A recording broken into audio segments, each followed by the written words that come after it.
Discipline is always a concern in special education. That's exactly why I brought Brad with us to the Special Education Inner Circle podcast. I'm excited to talk to everybody about some different thoughts and perspectives on how discipline can be helpful versus hurtful. And Brad, will you share with us a little bit about how you ended up at an IEP table? Sure. Well, I am a longtime educator. I was I was a fourth grade teacher. I was a middle school teacher. I was a high school principal, and then ultimately a director of curriculum and instruction before writing my book, Hacking School Discipline. So I have been in education for a long period of time, and I noticed a lot of students that had IEPs and disabilities had a little bit of it was a different experience for them in a lot of cases. So that's what I'm excited to talk about today with our understanding of restorative practices and how it works with students that might be, different classifications, and they might be treated a little bit differently by the educators and the people in the system. So I am excited to talk to you all today. And my mother-in-law is actually was a severe needs special education, and she had students that had a variety of learning disabilities, but they were excluded and not really included as much as they could have been. And interestingly enough, she still has a student living with her, and she retired over 20 years ago or so. So, part of our family involves some of her students, and part of our gatherings. And my wedding had at least 5 of her students in it. So, it's definitely something very near and dear to my heart.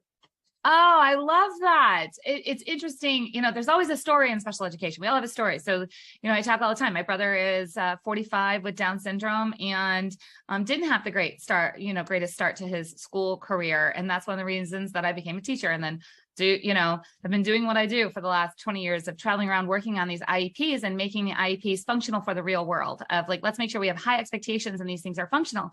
But a lot of times behavior tends to, seem to come up as the reason of we can't do this because the behaviors, or, the child's not able to access their education because of the behaviors.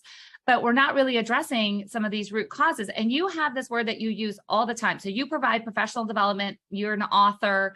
You've got a lot of, opportunity and experience just inside of the school system. And you have this word restorative that you use. And I was like, that's a key word. What does that mean? So let's talk about, why did you choose the word restorative? Why is this focus on restorative discipline? And what does that really mean? Absolutely. Well, restorative justice goes back, a while back to indigenous populations, and it goes back to, one of its first uses outside of the indigenous populations was in the prison systems, and in other environments where what they noticed was a lot of people that went into the system came right back out and went right back in. So what we were doing is we were punishing people, not actually restoring them or making things right or teaching skills.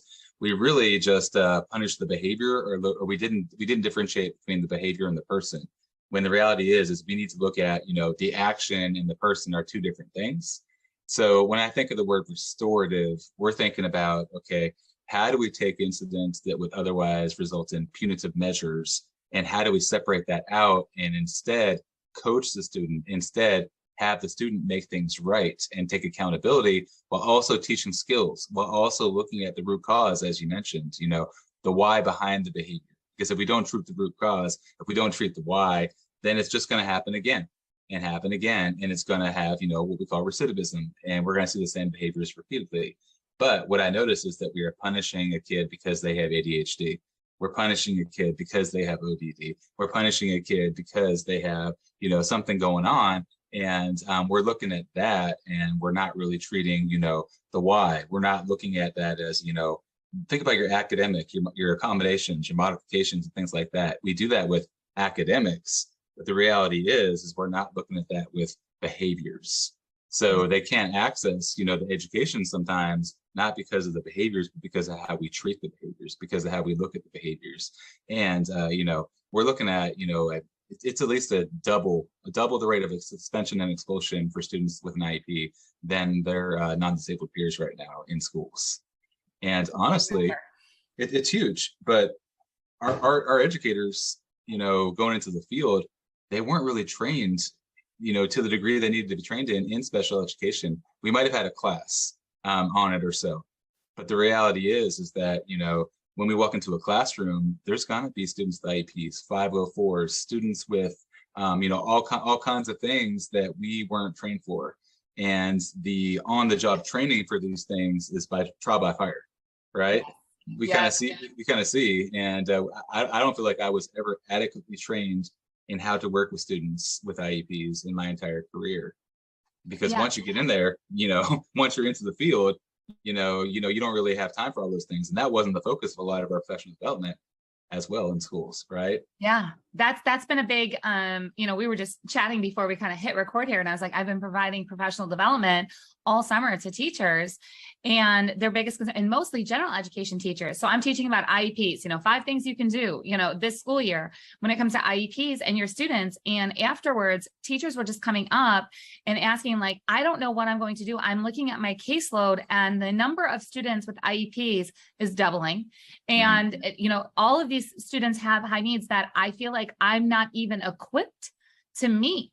What am I going to do? So we're talking compliance and accountability, and that's another conversation for another day, but it's important for everybody to understand, for the teachers to know, if you're feeling like this, you're not alone, for the parents to understand that the teachers are not equipped. So we have to work on equipping teachers to make sure that they can look at this different, that they're not doing things like, I'll tell you the top 2 things right now. And I can't wait to, if you guys are watching, I'm sure you'll see, kind of a reaction here. If you're listening, just share with us. So behavior charts of like the whole classroom, red, green, yellow kind of behavior charts, those are still happening everywhere. And, taking away recess. And that those 2 things tend to happen all the time to our students with IEPs. So maybe if you're listening, you're not, in that exact behavior chart situation or that exact recess, my child's getting recess taken away, or that's kind of our go-to, but there might be something similar to that.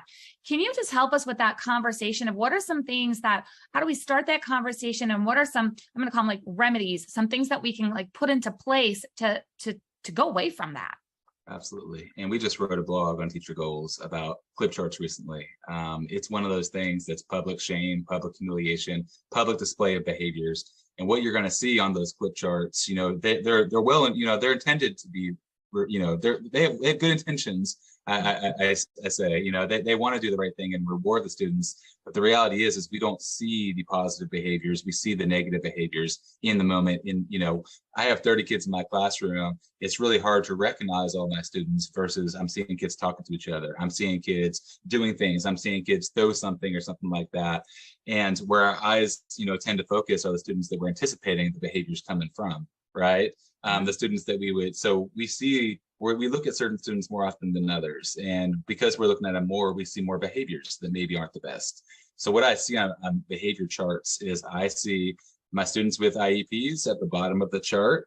I see my students of color at the bottom of the chart. I see my students that, are usually my, they have higher grades and they might be Caucasian without an IEP. They're at the top of the behavior chart, right? So what I'm seeing is that we're publicly displaying discrimination. We're publicly shaming and blaming and things like that.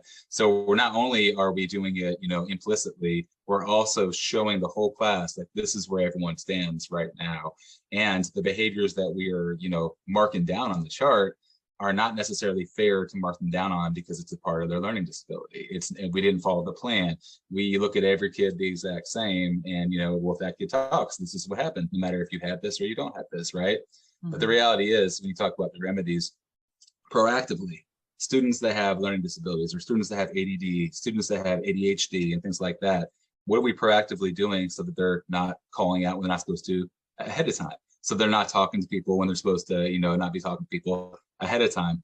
That proactive side is missing. It's more of a fear-based thing, right? Like when you do something wrong, I'm going to catch you doing that thing wrong and I'm going to shame you for it with those charts, right? And even if it's not a chart, even if it's points, even if it's an electronic, system where I'm giving and taking away points, but it's not like a public clip chart, like an app or something like that exists, right? So when I'm thinking about that, you got to look at and anticipate, okay, what are the things? Like my kids are going to have a hard time sitting for 10 minutes in a row. And, we have to build kids up to the ability to sit for 10 minutes in a row. We have to look at collaborative opportunities. Are my kids getting opportunities to talk to each other when I know that they need to actually talk and they need to process, they need to digest and things like that. So I look at it as a big proactive opportunity. Like, what are we doing? Knowing our kids, knowing what's going on, knowing and anticipating, okay, my kids are going to struggle with this a little bit because it involves this. So ahead of time, I'm going to make these, accommodations or these modifications to my lesson. So the reality is we're seeing the ramifications of not doing those things in advance. And when we don't do those things in advance, we start to see behaviors manifest. And the reality is we're punishing kids for our lack of maybe planning for that kid in that lesson that day, right? Yeah. I also see that as, we have a kid that does certain behaviors and we're punishing that behavior, but the reality is we're not actually looking at, as you said before, at the root cause and the why behind it, right? Like, why is the kid calling out? Why is the kid making fun of the other kid? Why is the kid, doing certain things? Like, we have to look at, there's Maslow before Bloom, their basic needs being met. But when it comes to IEPs, it's something where we have to think about, okay, the characteristics of this kid are these. What can I do in advance to prevent those? If they do something that maybe they shouldn't, we have to handle that and we have to talk through it. But what we're missing is the teaching component. Like, how are we working on social skills? How are we working on social emotional learning? How are they more aware that when they blurt out in front of the whole class, this is how it's impacting the learning environment. This is how it's impacting others. And what can I do and what can I give the kid so that when they want to blurt out, they have an alternative strategy to blurting out. You know what I mean? Yeah. So Absolutely. it's teaching. I mean, that's what it is.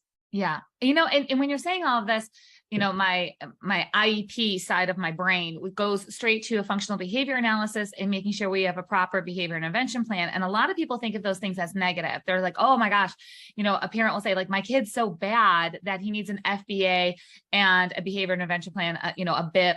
We might say, like, oh, they're so bad. Or the teacher's like, oh, we're going to have to go through an FBA or a BIP. And I'm like, I kind of love those because they put everybody on the same page of this is what needs to be provided. And if and when this behavior happens, this is what happens next. And it's something that we can actually use proactively. Unfortunately, we only use it reactive of, like, when things are so out of control, finally we resort to getting a plan. And I'm like, why didn't we just go through the process is set up. We have the mechanics, we have it in the system. We're just not using it in a proactive way. We're using it only reactive. So just any words of support for the teachers or the parents who might be hesitant to implement, and go through that process of an FBA or a BIP. I would say when we're looking at those, it's almost a protection so that something is in place, right? Because my daughter, for example, has behavioral issues. My daughter was developmentally delayed, and she went a whole 2 weeks in school this year without getting into some sort of principal phone call home. And it was very unfamiliar to me because I never got a phone call home my entire school career, neither did my wife. And my daughter's in first grade, and she's we're getting calls all the time with her, and we're looking at how are we going to be proactive with her. How are we going to make sure that the teacher is well aware of the sensory issues she has? They're well aware of this. And we need to let the teacher know that, yes, she can't get away with things just because she has these things going on, but she needs to make sure that these things are in place to make sure that she's not going to explode at you, and she's not going to say things that she shouldn't. And if you do everything you need to do, and then she still does that, then yes, we will look at that, we'll look at the behavior and things like that, right?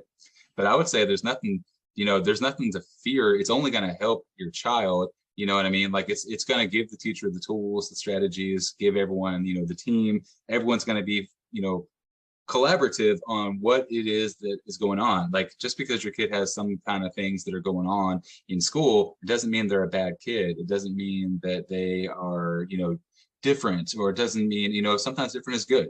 You know what I mean? Sometimes we need to look at them as unique. Because sometimes we try to coach the fieriness out of kids. We try to beat it out of them, right?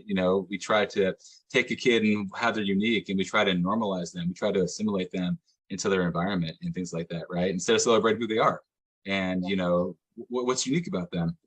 So long story short is there's nothing wrong with having a plan. And in fact, with our kid, I want to have a plan just so that they're not constantly, getting in trouble without any scaffolding, without any supports in place.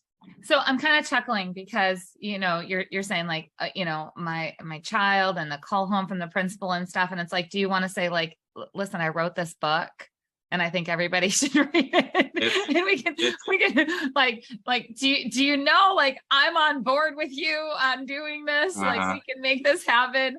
So it happens a lot. So, you know, I train parents, teachers, admins, therapists to be master IEP coaches. So they help themselves and then they help others through the system. And it's always kind of funny, like when they get their call from, you know, they get the calls too, right? From their principals about their child. And they're like, you know, we really think we need to look at this. And they're kind of like, yeah, I do this for a living. Like, I get it. Let's do it. I'm on your team. And I think that's so important for our listeners to know too. Like, you know, you say there's no bad kids. And it's like, yeah, and you're not a bad parent and you're not a bad teacher. This is all just something we have to communicate about and get a plan for. Absolutely. Yeah, it's funny because I, you know, when one of my kids is having a meltdown in public, or somewhere, I'm thinking, I hope they didn't know I wrote Hacking to Discipline right now. you know what I mean? And when they call me, they know I wrote the book at her school, and I'm doing some work with her school actually this year, which I find to be interesting. So it's always funny when my kid does something, they're probably thinking, well, you know, he wrote the book. Shouldn't his kids be perfect, right? Shouldn't his kids know exactly what to do? And I'm like, it almost makes others feel better that knowing that I still struggle with my own kids. With their behaviors, you know, like restorative practice is not a silver bullet. It's not something that makes kids perfect. It's just the best thing we can do with kids at the time. It doesn't always work, you know, the best, like, but you know, it's where we start. Like, we start here. This is our intention. This is the best strategy we can possibly use. But I'll go through the whole process with my own kids and do everything right. And they'll still look at me like, but it's still not my fault. Or no, I don't get, you know, I don't agree with you, or, you know, they won't apologize, you know, they won't themselves identify the need to apologize or make it right, things like that. Right. You know what I mean? That's why I kind of mentioned that. I'm like, that's why I'm like, you know, we're not saying that there's any perfect model that is this magic wand that's just going to, all problems are solved. You know, there are strategies that are, you know, we can apply them, but we have little tiny humans and they have a mind of their own. And it's about helping them understand and helping the adults understand what needs to happen next in that. So that's what I always want to kind of share, those real life human, like, we're not saying, here's the theory and, you know, it's magical. It's like, here's something that works. And it can apply. And so I want to encourage everyone. I'm going to put the link to the book down so you guys can see what we're talking about, and you can get some ideas and some strategies and some things that we know, you know, they work, and it might take some time, and we've got to, you know, definitely personalize it, but it's possible to do that. Brad, will you just share a little bit more too? So we're going to make sure that everybody has the book, but you know, you've got a whole wealth of things. You mentioned TeacherGoals a little bit. With that, will you just share with everybody, you know, what do you do and how can they reach out to you? Sure. And when somebody asks me what I do, I don't know what to say because I'm doing a lot of things. Yes. You know, because I see myself as an educator. You know, when I was in my last position, I had no intention whatsoever of leaving education. I got a phone call when I was, you know, when the book had come out about 3 months. I got a phone call from a school district in rural Tennessee, and they say to me, "Hey, do you do this work? Do you come out to schools?" And I go, "To do what?" Like, I was so confused that somebody in Tennessee had my book at the time, you know, and then we started getting more calls and more calls to come and help school districts. So then I had a foot in, a foot out, and I ultimately had to take the leap and go and work full time with schools. Besides when I was working at, so I do professional development. I do restorative practices, but where we really specialize is real life, real kids in classrooms. Because I feel like a lot of this stuff is theory. A lot of the stuff is, you know, prison systems. A lot of the stuff is not realistic when you have 25 kids. It might be realistic if you're an administrator, when you have a half hour to maybe have a conversation with the kids sometimes. But you can't, with 25 kids, go through the whole process. So we made it applicable where, you know, this is restorative, the best you can do with the time that you have. You know, and we have the bigger, longer, what you can do if you have more time built in as well. So I do professional development for schools, school districts on restorative practices. And we actually combine not just restorative practices, but applied neuroscience. Like, you have to also consider brain development. You have to also consider fight, flight, fawn, or freeze, you know, and how do we get kids not in those modes? How do we process with kids only when they're able to process, right? We also look at equity. How are we looking at, who are we disciplining? What does it look like for all of our students, right? Disproportionality and things like that. We also look at social emotional learning, which is also seriously important, because we can't just look at this as a reactive practice. What are we doing? How are we teaching throughout this process? And we also incorporate PBIS, MTSS, RTI. Like, how do you take all these things, these silos in education, and do one strategy that is trauma informed, one strategy that's applied neuroscience, one science that's restorative, and all those other things at once. I also have, in addition to writing the book Hack School Discipline and doing professional development on that book, like you mentioned, I run an organization called TeacherGoals. And with TeacherGoals, our goal is to give content and quality content to educators. We say what's funny, frustrating, and fantastic about education. So sometimes you got to laugh or you're going to cry. Like sometimes the job is so hard that you need to laugh at something that we put online, So we're trying to give a little bit of comedy to the job while also giving real resources, while also doing podcasts, blogs, we're publishing books as well. So, with all these things we have going on, it's just a lot of stuff. But ultimately what the goal is to give educators useful tools. No matter what I do, if it's a professional development or through TeacherGoals, give teachers the tools they need to be successful at their jobs. Oh, I love that so much. And again, I just want to this alignment of providing strategies that work in the real world. That's what I talk about all the time. IEP goals for the real world. We're talking about IEP goal writing for the real world. There's just all this real world application that has been left out in the past.